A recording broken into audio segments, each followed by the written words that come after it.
uba uzi guhinga ntibisobanura yuko uzi kubyaza. Abantu bagiye bafite ubumenyi bugiye butandukanye, ariko muri cyo dufatikanye dushyire hamwe ikintu bita amadini tuyajyemo tuzi kuri kwabyo, tureke ibintu by'urujijo, tuve mu rujijo. Nuko rero wajuriwe namwe abarimo nimwishime, naho wowe wasiwe nawe wanyanja we mugushije ishyano, kuko Satani yabamanukiye afite umujinya mwinshi, azi yuko afite igihe gito. Naho wowe wasiwe nawe wanyanja we mugushije ishyano, kuko Satani yabamanukiye agize gute, afite umujinya mwinshi, azi yuko afite igihe gito. Amadini atuma habaho imipaka, atuma habaho inzangano, kandi mu by'ukuri nk'uko ngenda mbasobanurira n'ubu usanga nta kuri kwabo, nta hantu gushingiye.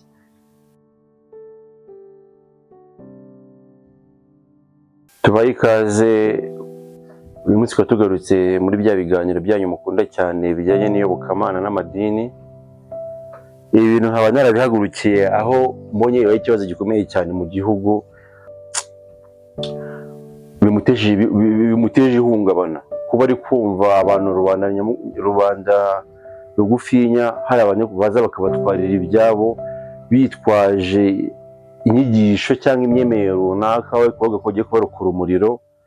Ni ikintu nanjye numvise kinkoza ahantu. Ndavuga mu gihe perezida w'igihugu afite izindi nshingano arimo, reka nanjye abantu b'amadini n'abantu b'amakanisa tube tuganira ku bijyanye n'ubundi n'imyemerere musanzwe mutwigisha, ibyo twavukiye, ibyo twasanze.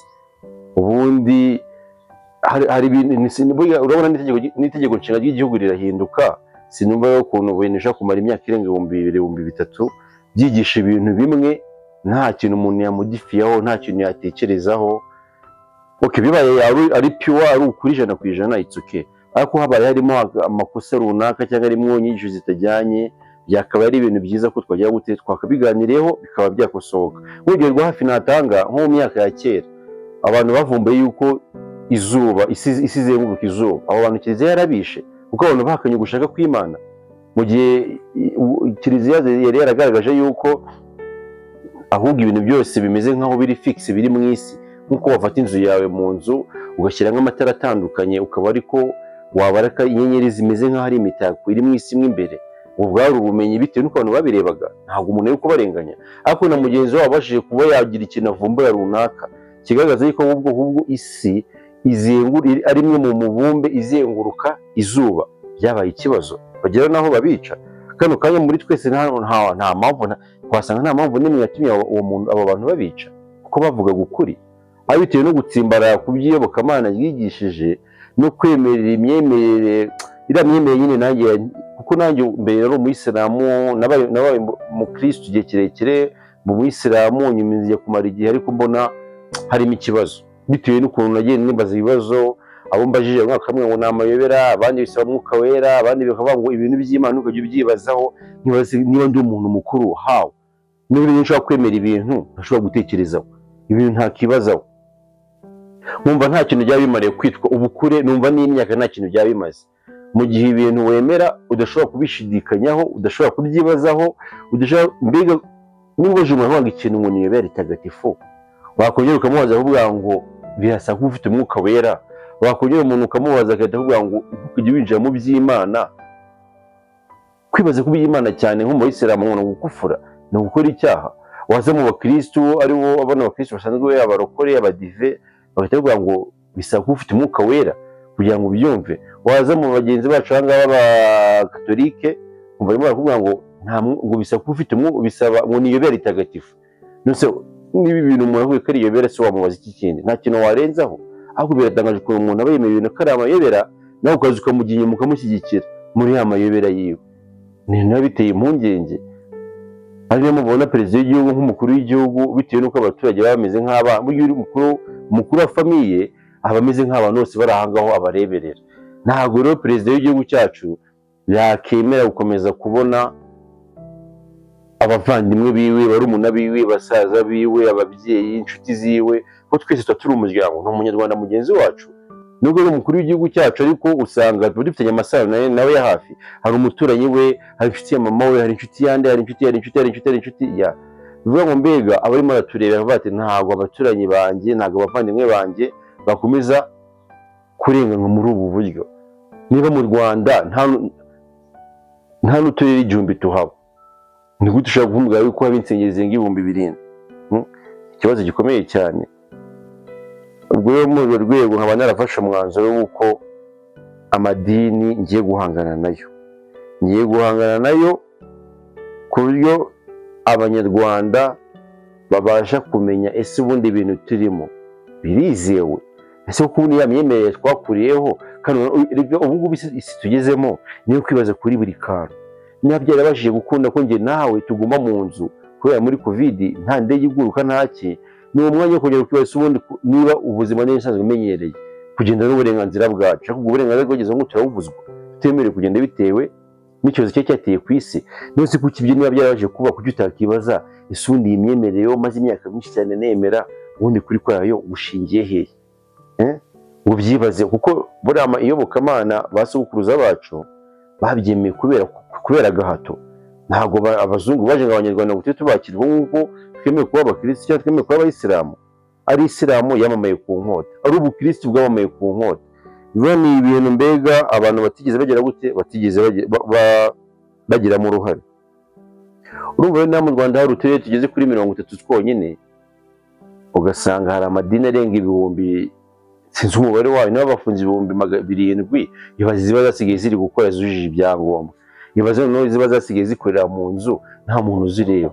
Urumva ko ari ikintu gigize gute, ni ikintu giteje impagarara. Biba ngo rero asubwo ntagomba kumenya mara ko ikiganiro wowe. Biba ngo rero na kantu k'ingenzi rwose kuba wareba ukareba ku bijyanye n'uburyo ashaka kuba amadini arenga ibihumbi n'ibihumbagiza mu gihugu kitarimo n'uturere tugeze kuri 30, ukibaza se buri nzu zino uruganda ubundi nko mu Bushinwa haba inganda nyinshi kandi ibintu bifitiye umumaro ubuzima bwabo. Uribaza ubundi ni inganda, niba ushaka gusanga mu karere kamwe karimo insengero 100, ese ni inganda? Ese yoze n'ahantu bigisha indangagaciro z'ubunyarwanda?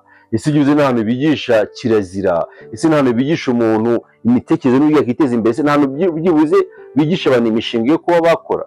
Ukibaza ikintu izo insengero nk'ibihumbi 2 ikintu barimo barakora, ukuva ni ibintu bitangaje cyane. Rero niho bahera ibintu by'ubukene babishyigikira. Niba bashaka kuba insengero nk'ibihumbi 7 nuko abantu bishaka bamara umwanya muremure cyane bari kwangiza igihe.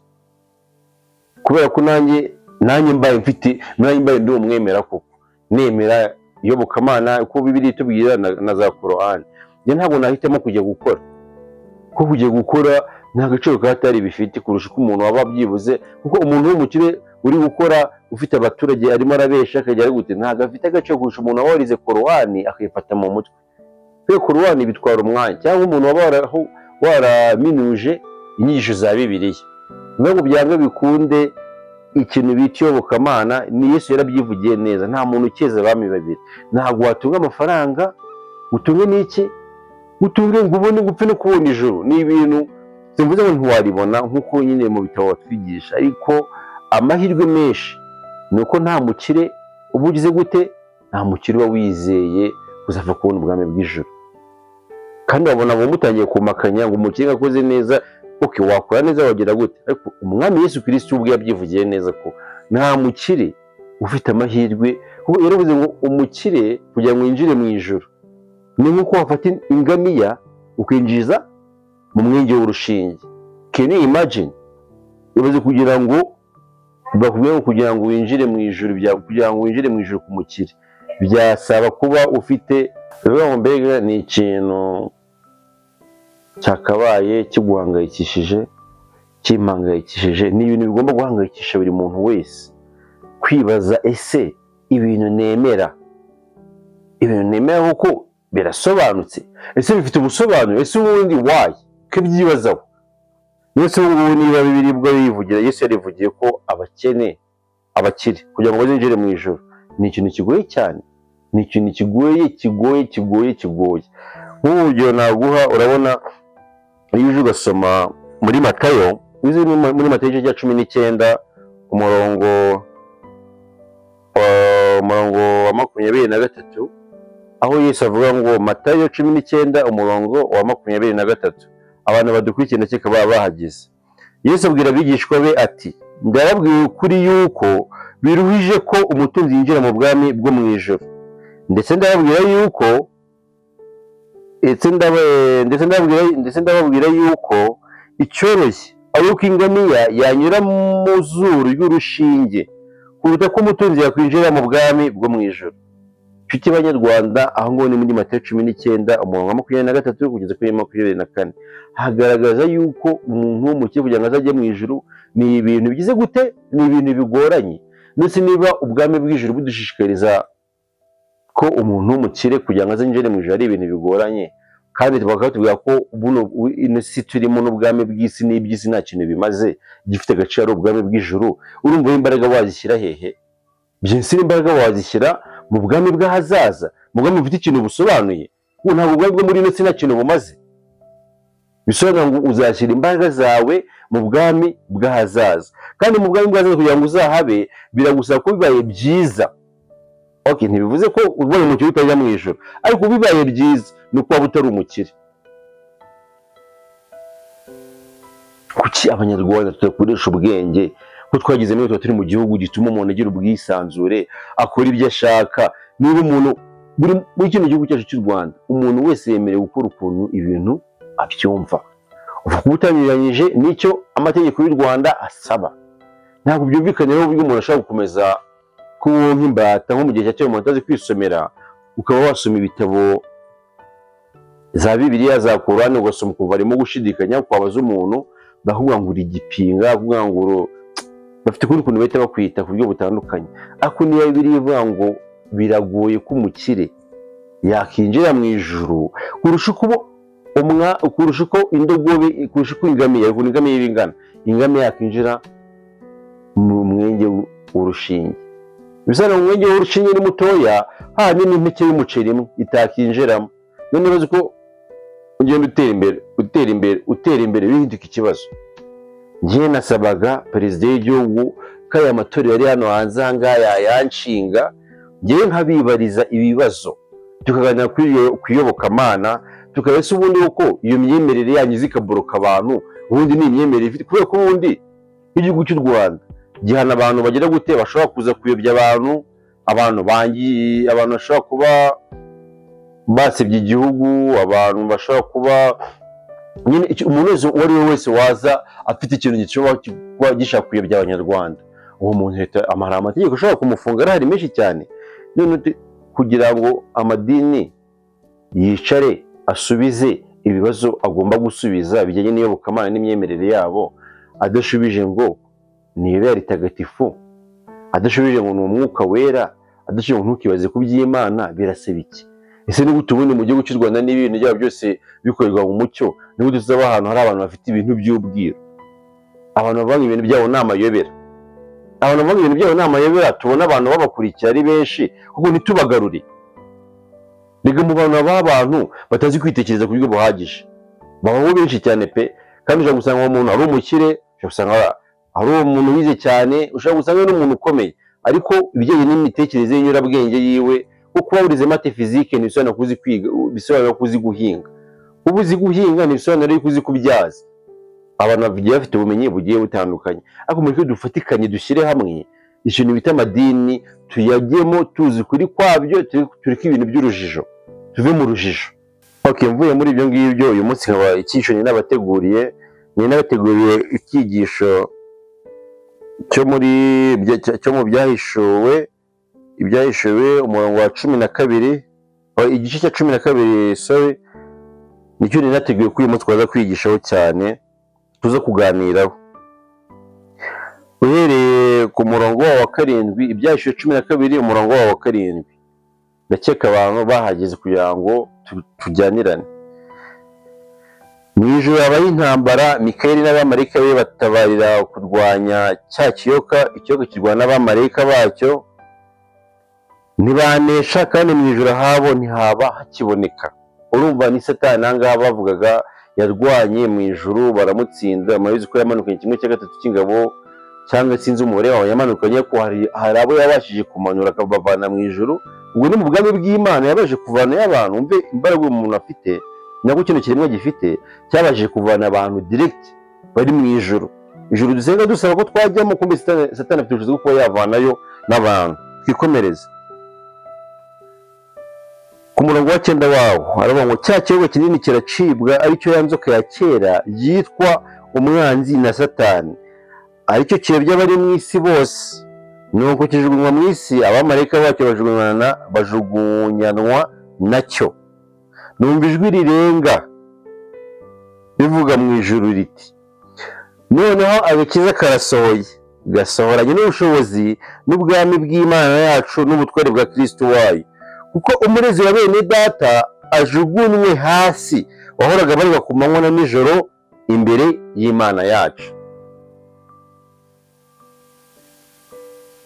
Iyo twumva bino bintu tubishyiremo ugutekereza, ntihakagire umuntu ugusomera ikintu ngo ahite akujyana mu busobanuro bw'iyo yishakiye. Banza kwanza wowe usobanukirwa ibintu umuntu asomye, none nyurabwenge ize nyuma, kuko ni umuntu nawe uri umuntu, yagira nyurabwenge ye nawe wagira iyawe. Banze wibaze niba mu ijuru harabaye intambara ikomeye cyane, kugeza aho Satani yamanukanye 1/3 cy'ingabo zo mu ijuru z'abamarayika, akazigwisha hasi zose, zikava ku Mana zikamanuka zikumwumvira. Mu ijuru hakaba intambara ikomeye, ya ntambara kumwica byabananiye, ahubwo bahitamo kugera gute? Bamwohereza mu isi y'abantu bafite imibiri n'inyama, mu isi y'abantu bazima batari imyuka, mu isi y'abantu batareba, mu isi y'abantu batabona umwuka wera, batazi umwuka, uretse nyine kuvuga ngo umwuka nta kindi kintu tuba tuwuziho. Ari Imana ni umwuka wera, Satani ni umwuka mubi. It's okay. Ariko iyo myuka yose nta n'umwe tureba. Bo barahanganye, baramunani wese, sinamenye ukuntu nabisobanura. Niba ari umugambi wabo baramwohereza. Barangiye muri hano bakomeza bivuga neza. Ugeze ku murongo wa 10 aravuga ngo numva ijwi rirenga rivugira mu ijuru riti, noneho agakiza karasohoye, gasohoranye n'ubushobozi n'ubwami bw'Imana yacu n'ubutware bwa Kristo wayo, kuko umurezi wa bene data ajugunywe hasi, wahoraga barega ku manywa na nijoro imbere y'Imana yacu. Urumva mu ijuru celebration yahabaye, urumva fete yabayeyo, urumva ibirori byabaye. Nuko nukanye niba kuvuga ngo ikireni itsinze rasha, niko nabyita. Habo celebration ikomeye. Urumva mu ijuru bararuhutse, yahoraga barega. Urumva yari yarabazonze, n'usundi yabaregaga iki? Urumva ko mu ijuru n'ubundi ashobora kuba haba amakosa. Niba yabarigaga ntabwo bakoze ikintu cyiza, uburyo bwo kumuntu nibuze kukivuga. Bakoze ikintu kibi, ugira impungenge z'uko umuntu aza kukivuga. Bikari mu bizo nategeza ko yenda no mu ijuru naho ubwaho urumva ko ntaga mu ijuru naho ntago ibintu byabo bitekanye. Niba hari umuntu wabaregaga bamufataga nk'iki, nk'umusinici, wabatangaga bavugaga amakuru ibyo bakoze bibereye hano batuje. Ati wamwe hano habivuga neza, kuko umurezi wa bene data ajugunywe hasi. Kuko bene data ngaho bavuga ntago bari abantu, ni abamarayika. Bene data bari abamarayika bagenzi be. Umurezi rero yahoraga barega. Urumva icyo kintu Satani yahoraga barega mu ijuru ku byo bakoze. Ntabwo umuntu yakurega ikintu cyiza ngo bikubabaze, ahubwo uko wagize gute wakoze amakosa. Dukoresha ubwenge, mwige mu mpundura ziba mu Rwanda ngo nta bwigenge buhari, ngo bafunze ibi n'ibi. Ahubwo hari igihe iyo umubyeyi afite ubwenge, afite n'impuhwe, ibintu bimurenga bikaba too much, ariko bitewe n'uko abana bose bakunda, akabura ukuntu yababwiza ukuri. Ariko ngewe ahangaha ngisi ndi umunyepolitike, ngende umuturage, ndimo ndavuga ukuntu ibintu byumva. Amadini naze adusubiza ibibazo biri ahangaha, niyo subiza ibintu tugasanga biri clear, it's okay. Amadini tuyaguma inyuma, aho nizanye niyo bitari clear, bagiye bagenda gakenya, bayobokwe n'abantu bashoboka, kandi niyo bigire gahunda kurushaho. Noneho bakomeza bavuga ngo nuko rero ku murongo ni umurongo wa 11 baravuga ngo nabo bamuneshejeje amaraso y'umwana w'intama n'ijambo ryo guhamya kwabo, ntibakunda amagara yabo, ntibanga no gupfa. Nubwo abantu benshi bajya bavuga ngo Satani ngo yirukanwe mu ijoro ngo kera ngo mbere ko Adamu baza mu isi. Urumva ahangaha nabo bamunesheje amaraso y'umwana w'intama ari we Yesu Kristo yabangamaga k'umusaraba. Bisobanura ngo ntago Satani yirukanwe mu ijuru ku gihe cya mbere, ahubwo yirukanwe ngaha mu byahishuwe. Yesu yaramaze gupfa, tujye tugendana akuvuze bitewe n'ukuntu ari abavandimwe tujye duhura tukaganira, bakambwira ngo Satani yirukanwe mu ijuru mbere ngo Imana y'ikimara kurema umuntu. Ahagaragaza ko Satani yirukanwe Yesu yaramaze gupfa. Tujye tugendana dusome Bibiliya dusobanukirwe, ntukagende tumeze nk'abantu b'impumyi. Ni ikintu kibabaje cyane. Ku murongo wa 12 aravuga ngo nuko rero wajuru we namwe abarimo nimwishime nimuserebure. Nk'uko rukanya twakwicara tukumva nk'abanyagihugu bati nta mutwe nta FDL igihari, nta mutwe urwanya igihugu cy'u Rwanda ugihari, mbega nta intention namba n'imwe ihari. Mwumve ibyishimo twagira, nta mutwe w'inyeshyamba uhari urwanya igihugu cy'u Rwanda. Nta muntu bitashimisha, buri muntu wese yakishima. Urumva hano mu ijuru nabo barishimye. N'uvuga ngo mbega mwabanya Ukraine mwe, nta musirikare w'Uburusiya n'umwe w'Uburusiya ugihagaze ku butaka bwa Ukraine. Abanya Ukraine bakishima, nuko n'abanyapalestina nabo bakishima bavuga ati ubu nta munyesiri ugihagaze ku butaka bwa Gaza. Nuko rero wajuriwe namwe abarimo nimwishime, naho wowe wasiwe nawe wanyanja we mugushije ishyano, kuko Satani yabamanukiye afite umujinya mwinshi, azi yuko afite igihe gito. Naho wowe wasiwe nawe wanyanja we mugushije ishyano, kuko Satani yabamanukiye agize gute? Afite umujinya mwinshi, azi yuko afite igihe gito. Bro, narebe igihe Satani yagiye igihe gitonya guhera kuri Adamu, sibyo? Adamu Satani yaraje aramugarika, amuvana muri paradizo, aramwirenza. Ubwo Satani afite igihe gitonya, Satani arakukuza arakurura, agera ku gihe cya Sodoma na Gomora. Satani arabashuka agera ubwo birenza, nabo babagira gute? Nabo ubuzima bwabo bararangira, barabatwika bro. Satani arakomeza arahangana, arakukuza, Imana imurebera. Satani agera ku bantu bw'abantu, nabwo si ku bw'abantu, ahubwo ndetse abana b'Imana aribo bamarayika baza gusambana n'abana bo bantu. Urumva urwego Satani yari ariho, bavuga ko ari we uhagarariye ubushukanyi. Nabo arabashuka, baramanuka baraza mu isi, nabo barasambana. Satani arabirenza, barenge umwuzure, Imana irabarakarira, ibicisha umwuzure. Nyuma yo kubicisha umwuzure, ba bantu Satani agumaho. Imana irembeye abantu kuko bakoze ibintu bibi, Satani agize gute? Satani wagumiyeho. Ni ibintu bitangaje ukuntu ushobora gukemura ikibazo udahereye mu mizi. Buri kumwese muri abantu bakuru, waba ufite inzu irimo imiditi, hasi inzu yaratose, igikuta kiri kujegeramo hasi, warangiza ukajya gufata, ukajya gusakara igisenge cyiza, ukajya gushyiramo amarangeti mu nzu, ukajya gushyiramo ibindi bintu byiza byinshi cyane, n'igisenge ukagikora byatari. Cyangwa wahera hehe? Wahera hasi mu butaka, mu musingi.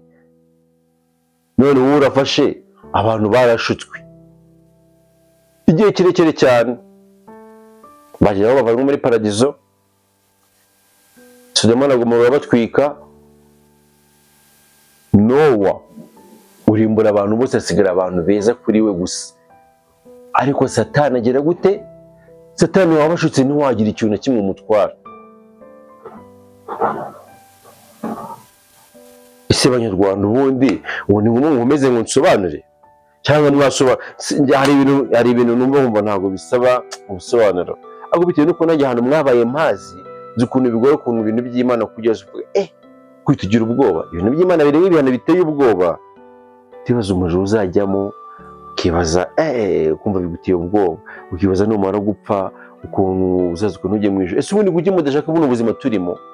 Abantu amadini atuma bafokasinga ku buzima bw'ahazaza. Ntabwo amadini adushishikariza kubaho buno ubuzima turimo, kandi ubuzima turimo nibwo buririyo. Ntabwo hari ku mupaka inyeshyamba zizatera igihugu ngo abasige ngo bazamuke bajye mu musozi ngo bajye mu masengesho. ahubwo bazatambika ubuzima bwawe bahangane. Nubwo ubuzima turimo bisaba kubukorera kugira ngo tugire igihugu kirimo umutekano, nuko biba byakorewe, hari abantu baba babyitangiye, baba baraye ijoro ryose. Rero kugira ngo tugire ubuzima butekanye, ubuzima bufite intego, ubuzima wakishimira, birasaba ko ureka gukomeza gutekereza ubuzima bw'ahazaza, ukabaho ubuzima turimo kano kanya. My brother, live today. Baho uyu munsi, baho uyu munsi. Nose wagira ngo uzabe wamaze gusiga abantu haraza rusororo, bamaze kutugufuka, barabaye uturambo, nako nibwo uzabaho. Dutekereze ibintu by'amadini tubijyemo tubizi, tuzi aho turi kuva n'aho turi kujya. Ngeze mbasabye share na subscribe na like. Ikintu cya mbere mbasabye ni kimwe, mubaze abapastori banyu, ese ibintu turimo ubundi ni ukuri? Ese ko Yesu yapfuye bamuziza yuko yita umwami w'abayuda, Yesu agapfa bamuhora yuko yagumuraga abantu? Kuko niba Yesu yageze mu rukiko bagira ngo bamubare baramubaza ngo niwe mwami, ngo niwe koko Mesiya, ko Mesiya yasobanuraga umwami w'abami, arasubiza ngo yego. Ntuvuye bishoboka wowe wajya imbere y'abajenerale ukavuga ngo umukuru, ngo niwe mujenerale w'abajenerale hejuru y'abantu 12 yagendanaga nabo? Ahubwo uretse na Yesu, wewe ubwawe nawe uzabyikore, uje kwigira umwami mu gihugu, uje kwigira umuntu ugomba kujya ku musozi akagumura abantu. Leta ibaze ugiye ku musozi uteranyije abantu, ntabwo leta izi gahunda ukuntu byagenze, igwe n'abantu bashinzwe umutekano, gusa ngo baramutse abantu bagize gushwana, wabihanduringa gute? Mu gihe umusozi yobwe uzakanyarira, ntabwo mwitwaje ibikoresho by'ubutabazi bw'ibanze, umuntu ashaka kujya kwigabona pa umusozi yaridutse uguye ku muntu, nta bikoresho by'ubutabazi bw'ibanze mwitwaje.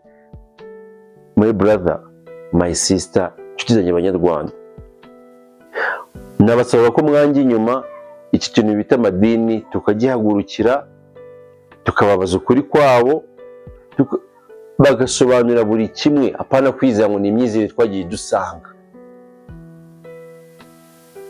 Nusubwo tukira twasanze mu Rwanda hari amacakubiri, tuzakomeze mu Rwanda amacakubiri ngo twayasanze, tuzavuga ngo tugiye gukomeza amacakubiri? Munsubize mwagira ngo niba mu Rwanda harabayeho amacakubiri, ya periode y'amacakubiri tuzayikomeza, cyangwa tuzakoresha ubwenge bwacu tugende n'ikinyejana kigezweho, dukoresha ubwenge bwacu twiteze imbere, buri munyarwanda ibonemo nk'umunyarwanda, ariko kwitandukanya n'undi. Ibyo bintu by'amadini nibikomeza kuzamura inzangano. Kano kanya umuntu ashaka ari umuntu ufite discipline, ari umuntu ugendera ku ndangagaciro zose zishoboka zo ko umuntu yagera gute, yaba ari umuntu w'inyangamugayo. Ariko n'undi mukobwa umwe runaka nawe ufite imyemerere nk'iyo, ariko umwe yitwa Firdaus, undi yitwa John, bigateza ikibazo. Bitewe n'iki? Amadini azana kudutandukanya. Amadini atuma habaho imipaka, atuma habaho inzangano, kandi mu by'ukuri nuko ngenda mbasobanurira n'ubu usanga nta kuri kwabo, nta hantu gushingiye. So igihe ni kirekire, nzakomeza nyine basobanurira ku bijyanye n'imirongo muri za Bibiliya, ku bijyanye na za Korani, ubwiru bubirimo, ese ukuri kwabyo ni ukuhe, tugenda dusobanukirwa. Gusa umuntu wese kuri no YouTube channel, amahirwe ya mbere akaba yagira namwe nayo kumenya yuko niba ko kwemera ko Imana ari zahana abantu, bakagombye kwemera yuko Imana igena byose, kandi mbere yuko uba urusura mu nda ya mama wawe Imana yari ikuzi. Byakabaye byiza niba wemera ko Imana izahana abantu, ukanemera ko Imana izabahana ariyo yagize gute, ariyo yapanze n'ukuntu bazitwara. Kuko sinumva ukuntu umubyeyi muzima ufite ubwenge butekereza ashaka kugura umwana we akajipo k'akamini, none yaza gusanga bahura nko ku muhanda kambaye kandi rero kamuzaniye akayimukubitira. Urimo atamika umwana, yamara gutamika tumukubita urushyi, ukamutamika yatamika mukubita kuko utamize kandi ari wowe mutamitse. Cyaba ari ikibazo gikomeye cyane. Niba mu Isilamu wemera ko Imana igena ibyiza n'ibibi, none ngo tuvuga ngo Imana izaduhana ngo ibibi twakoze, nta gushidikanya kubirimo. ubwo baragushujanya Imana ngo yaguhaye ubwenge. None se ubwenge Imana yaguhaye bwo ntifite ukuntu yabugenye, kuko Imana urumva Imana izi byose. Ubu ntabwo urimo no kuvuga ngo Imana ngo yateje umuntu mu kigeragezo ngo arebe ukuntu yitwara, wakibaza ese ko kugerageza biba bisaba ngo urebe ikintu waba utazi, nicyo bintu bita kugerageza. Noneho mu gihe Imana izi byose ntabwo ibigerageza, Imana yirapanga. Kano kanya Imana yari ibizi ko njye namwe nzaba ndi live, nzaba ndi hano kuri kamera ndi kubaganiriza, ndi kuvugana namwe. Imana yari ibizi.